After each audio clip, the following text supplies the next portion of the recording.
السلام علیکم۔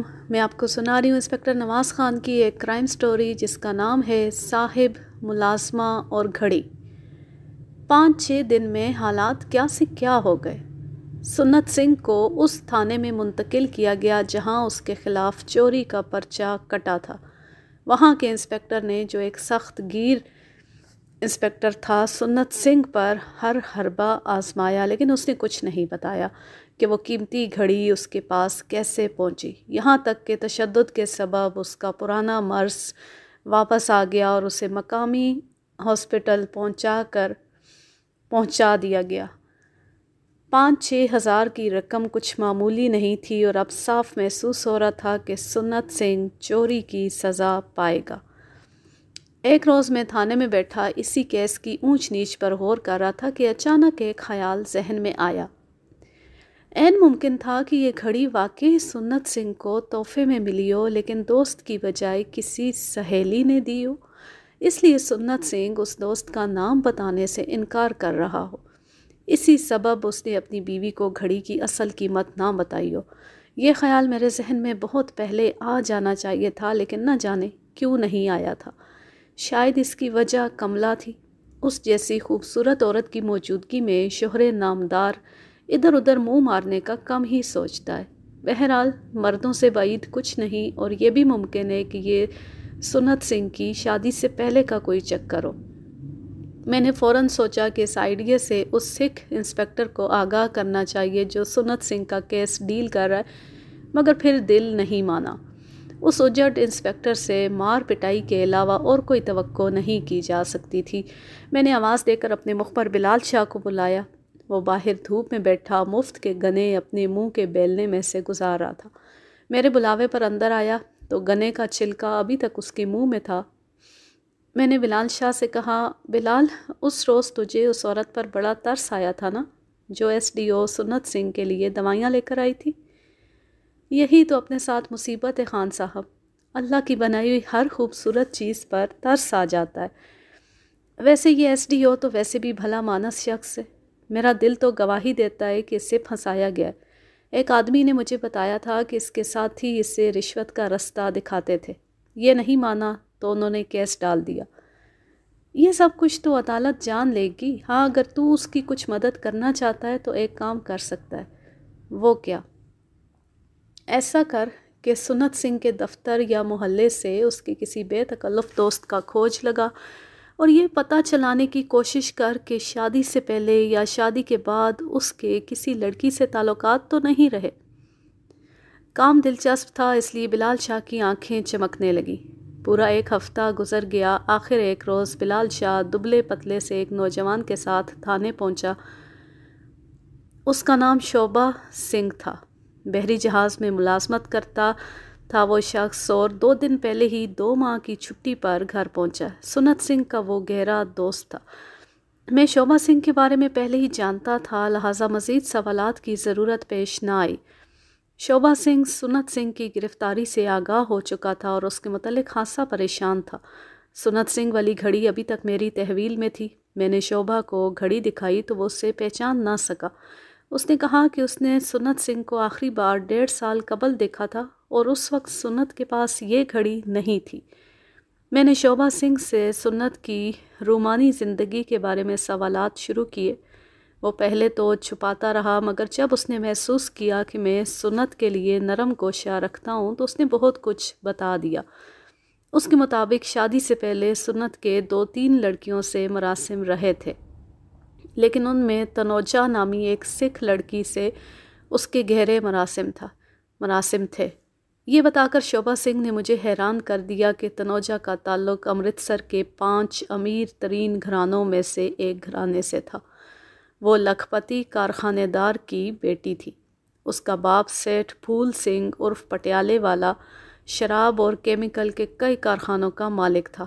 اس کی بیٹی سے سنت سنگھ کے تعلق کا سن کر مجھے محسوس ہوا کہ اس کیس کی گمشدہ کڑیاں ملنے والی ہیں۔ میں نے شوبھا سنگھ کو رازداری کا پابند کر کے رخصت کر دیا اور ضروری تیاری کے بعد سیٹھ پٹیالے والا کی طرف روانہ ہوا۔ سیٹھ کی شاندار کوٹھی شہر کے مضافات میں واقع تھی۔ یہ اس کی اپنی زمینیں تھیں اور بڑی سڑک سے رہائش گاہ تک سیٹھ نے اپنے خرچ پر پختہ سڑک بنوا رکھی تھی۔ میں موٹر سائیکل سے اتر کر کوٹھی کے گیٹ پر پہنچا تو اندر بے حد خوبصورت لان میں ایک نوجوان لڑکا اور لڑکی ٹینس کھیلنے میں مصروف تھے۔ دونوں نے تنگ نیکریں پہن رکھی تھی۔ لڑکے نے نیلے رنگ کی پگڑی اور لڑکی نے گلابی رنگ کا ربن باندھ رکھا تھا۔ سفید وردی اور ترے دار پگڑی والا ایک ملازم نیٹ کے پاس مؤدب کھڑا تھا۔ میں سادہ لباس میں پہنچا تھا، اس لیے کوٹھی کے لخیم شخیم چوکیدار نے مجھے کڑی نظروں سے گھورا۔ میں نے سیٹھ کا پوچھا تو چوکیدار نے بتایا کہ وہ گھر پر نہیں ہے۔ میں نے کہا میں ان کی صاحبزادی مس تنوجہ سے ملنا چاہوں گا۔ چوکیدار نے ایک بار پھر مجھے کڑی نگاہوں سے گھورا، پھر لڑکی کے پاس جا کر کچھ کہا۔ لڑکی نے ایک لمحے کے لیے کھیل روک دیا، میری طرف دیکھا، پہچاننے میں ناکام ہوئی تو برا سا منہ بنا کر کچھ بڑبڑائی اور چوکیدار تیز قدموں سے میری طرف لوٹ آیا۔ کیا نام ہے تمہارا؟ کس کام سے ملنا ہے؟ اس نے کرخت لہجے میں ایک ساتھ 2 سوال پوچھے۔ میرا ذہن شرارت پر آمادہ ہوا۔ میں نے کاغذ کے ایک پرزے پر سنت سنگھ کے الفاظ لکھ کر بھیج دیے۔ اس دفعہ نتیجہ بالکل مختلف نکلا۔ چوکیدار کا دیا ہوا پرزہ دیکھتے ہی لڑکی کے چہرے کا رنگ بدلا۔ اس نے اپنے پارٹنر سے کچھ کہا۔ وہ سستانے کے لیے رنگین چھتری کے نیچے جا بیٹھا۔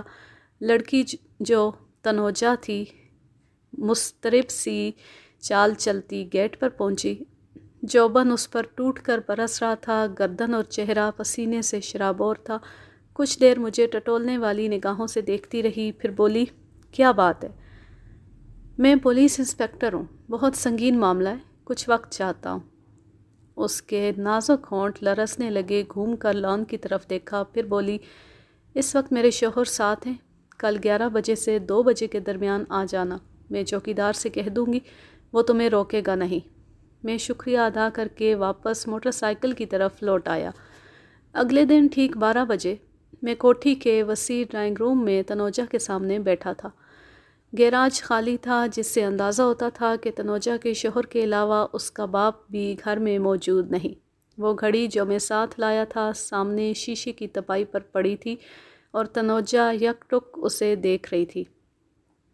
اس کے ہونٹ حیرت سے کھلے ہوئے تھے۔ آخر وہ لرزاں آواز میں بولی، یہ آپ کو کہاں سے ملی؟ سنت سنگھ سے، وہ سخت مصیبت میں گرفتار ہے۔ کیا ہوا ہے اسے؟ میں نے گھڑی برآمد ہونے سے لے کر سنت کے گرفتار ہونے تک تمام واقعات اسے سنا دیے۔ وہ بھیگی آنکھوں سے سب کچھ سنتی رہی، یہ جان کر اس کا دل خون کے آنسو رو رہا تھا کہ اسے بدنامی سے بچانے کے لیے سنت نے پولیس کا بے پناہ تشدد برداشت کیا ہے اور اپنا پورا کیریئر داؤ پر لگا رکھا ہے۔ اگر وہ واقعی حوصلہ ہار کر تنوجہ کا نام زبان پر لے آتا تو سیٹھ پھول سنگھ کی بدنامی دور دور تک پھیل جاتی۔ جب میں نے بات ختم کی تو وہ پھوٹ پھوٹ کر رونے لگی، روتے روتے اٹھی اور ایک الماری سے نوٹوں کی گڈی نکال لائی، میرے سامنے رکھ کر بولی، انسپکٹر یہ سب کچھ رکھ لو اور جیسے بھی ہو سنت کو اس مصیبت سے نکالنے کی کوشش کرو۔ وہ بے قصور ہے، نردوش ہے، یہ گھڑی میں نے ہی اسے گفٹ کی تھی۔ مجھے کیا معلوم تھا میری زندگی کا یہ پہلا اور آخری تحفہ اس کے لیے وبال جان بن جائے گا۔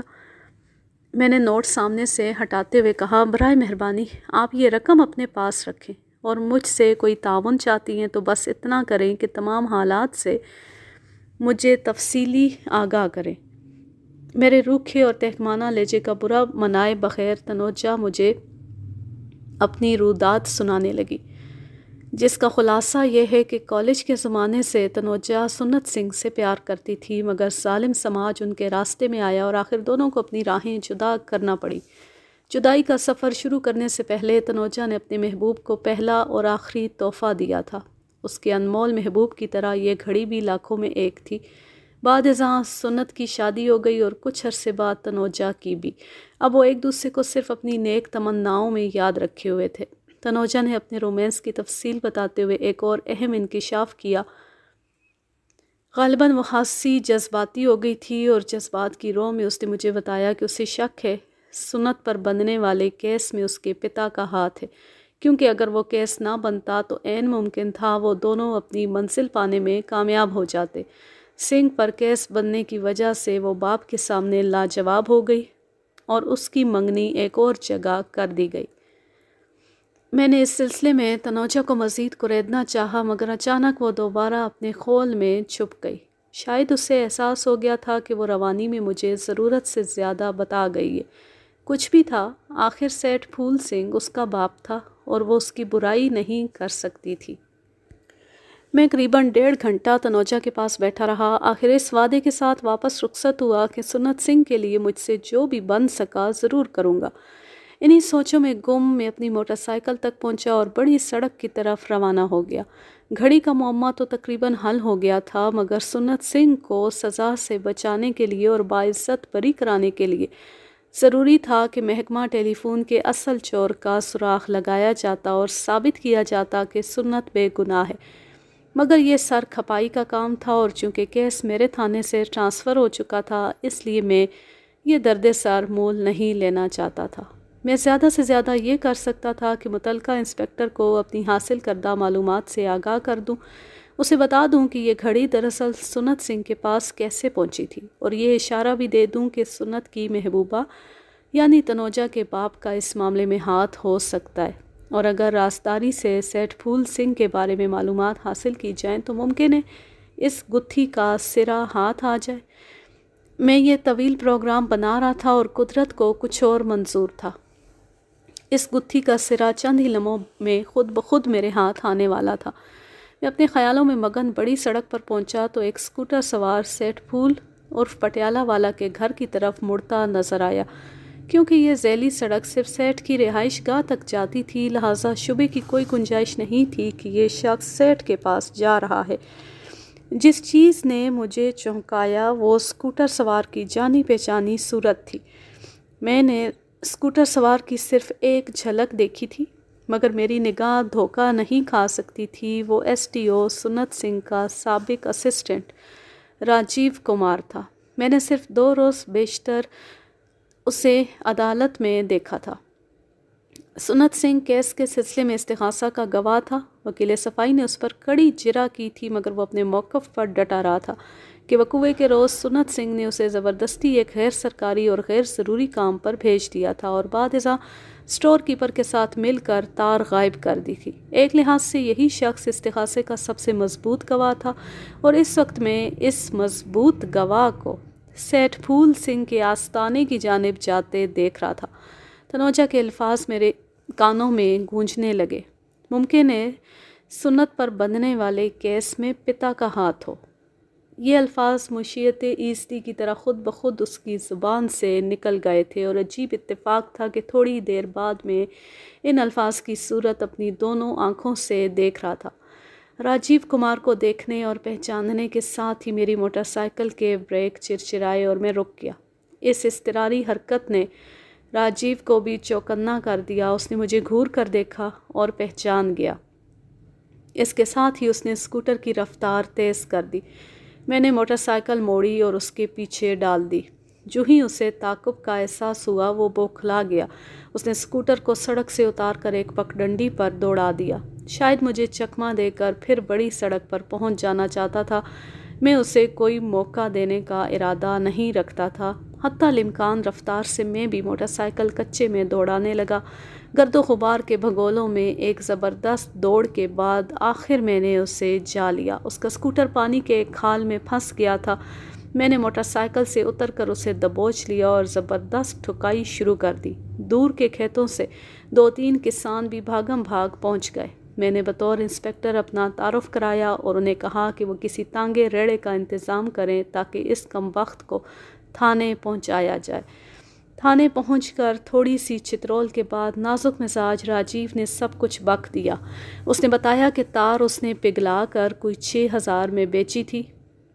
اسٹور کیپر اس چکر میں شامل نہیں تھا، بلکہ اس نے ایک ڈپلیکیٹ یعنی متبادل چابی سے کام چلایا تھا، اور یہ سب کچھ اس نے سیٹھ پٹیالہ والا کی ہدایت پر کیا تھا تاکہ سنت سنگھ کو اس کیس میں پھنسایا جا سکے۔ تانبے کی قیمت کے علاوہ سیٹھ نے اسے 2,000 روپیہ نقد بھی دیا تھا اور یہ ضمانت دی تھی کہ وہ اس سلسلے میں تمام قانونی اخراجات پورے کرے گا۔ اب چونکہ سنت سنگھ کے پاس سے قیمتی گھڑی برآمد ہونے کے بعد کیس میں نئی جان پڑ گئی تھی، اس لیے وہ سیٹھ کے پاس جا رہا تھا تاکہ اسے اس نئی صورتحال سے آگاہ کرے۔ سنت سنگھ کے لالچی ماتحت کے اقبالی بیان کے بعد اب سنت کے بے گناہ ہونے میں کوئی شبہ نہیں رہ گیا تھا۔ میں نے یہ تمام معلومات بما اقبالی مجرم کے متعلقہ تھانے دار کے حوالے کر دیں اور اسے کہا کہ اب راجیو کو بچنا نہیں چاہیے۔ میں نے ایک دوسری ہدایت اسے یہ بھی کی کہ اس پورے معاملے سے گھڑی کا ذکر بالکل گول ہو جانا چاہیے، کیونکہ اس سے 2 نوبیاتا جوڑوں کی زندگیاں متاثر ہونے کا خدشہ ہے۔ سکھ انسپکٹر بہت خوش تھا کیونکہ اسے سب کچھ کیا کرایا مل گیا تھا۔ وہ سینہ پھلا کر کہہ سکتا تھا، میں میٹرک فیل سکھ ہوں تو کیا ہوا، دیکھو میں نے کتنا پیچیدہ کیس حل کر لیا ہے۔ جس روز میں نے اقبالی مجرم کو سکھ انسپکٹر کے حوالے کیا، اسی روز میں صاحب کالونی میں سنت کی بیوی کملا کے پاس گیا۔ بنگلہ نما چھوٹی سی کوٹھی میں ویرانی اور تاریکی کا راج تھا۔ میں نے کال بیل بجائی تو کملا کی ساس ستے ہوئے چہرے کے ساتھ برآمد ہوئی۔ میں نے کہا، میں سنت سنگھ کی بیوی سے ملنا چاہتا ہوں۔ کملا کی ساس بگڑ کر بولی، تھانے دار، پچھلی دفعہ آئے تھے تو میرے بیٹے کی خوشیاں برباد کر گئے، اب کیا چھیننے آئے ہو؟ ماں جی، اب چھیننے نہیں، کچھ دینے آیا ہوں۔ وہ حیرت سے میری طرف دیکھنے لگی، جیسے یقین نہ آ رہا ہو کہ پولیس والے بھی کسی کو کچھ دے سکتے۔ میں بڑھیا کو حوصلہ تسلی دے کر اندر داخل ہوا تو کمرے میں گہری ویرانی تھی۔ ملازمہ ایک ستون سے ٹیک لگائے بیٹھی رو رہی تھی۔ میں نے پوچھا، سنت کی بیوی کہاں ہے؟ ملازمہ زینب نے ایک کمرے کی طرف اشارہ کرتے ہوئے کہا، دوپہر سے اندر بند ہیں اور رو رہی ہیں، آج ان کی شادی کی سالگرہ تھی۔ کیا کیا سوچا تھا بی بی نے، یہ کریں گے، وہ کریں گے، کوٹھی سجائیں گے، مہمان بلائیں گے، مگر ہوا کیا؟ کیا میں ان سے مل سکتا ہوں؟ ملازمہ زینب اٹھی اور ڈرے ڈرے انداز میں بند دروازے پر دستک دینے لگی۔ تیسری چوتھی دستک پر دروازہ کھلا اور خوبصورت کملا کملائی ہوئی سی باہر آئی۔ اس کے ہاتھ میں ایک بڑا اٹیچی کیس تھا، ایک دوسرا اٹیچی کیس سامنے فرش پر پڑا تھا۔ وہ کہیں جانے کے لیے بالکل تیار ہو چکی تھی۔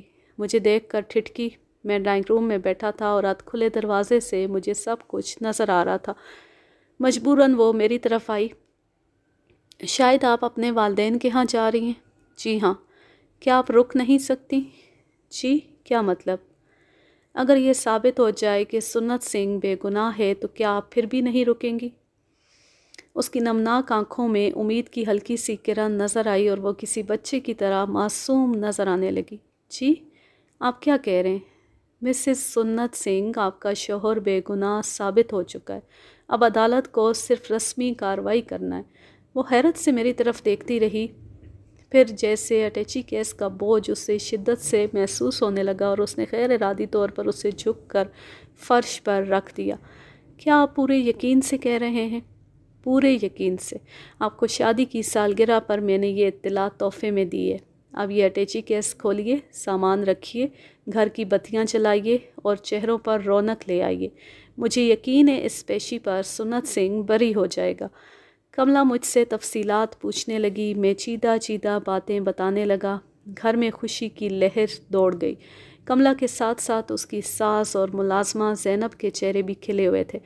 میں نے جاتے جاتے کملا سے کہا، مسز سنت سنگھ، اس خوشی میں اپنی ملازمہ کو بھی شریک رکھیے۔ یہ بیچاری 5,000 کی گھڑی 20 روپے میں فروخت کر کے پچھتا رہی ہوگی۔ اسے کم از کم عید کے لیے 2-3 جوڑے کپڑوں کے ضرور بنوا دیجیے۔ کملا نے چونک کر پوچھا، اس گھڑی کا کچھ پتہ چلا؟ میں نے کہا، وہی جو آپ کے شوہر نے کہا تھا۔ سنت سنگھ کو وہ گھڑی اس کے دوست شوبھا سنگھ نے دی تھی۔ یوں یہ کہانی اپنے اختتام کو پہنچی۔ اب میں لیتی ہوں آپ سے اجازت، جا رہے ہیں، خوش رہیں، شاد و آباد رہیں، ہنستے مسکراتے رہیں۔ اللہ حافظ، اللہ نگہبان۔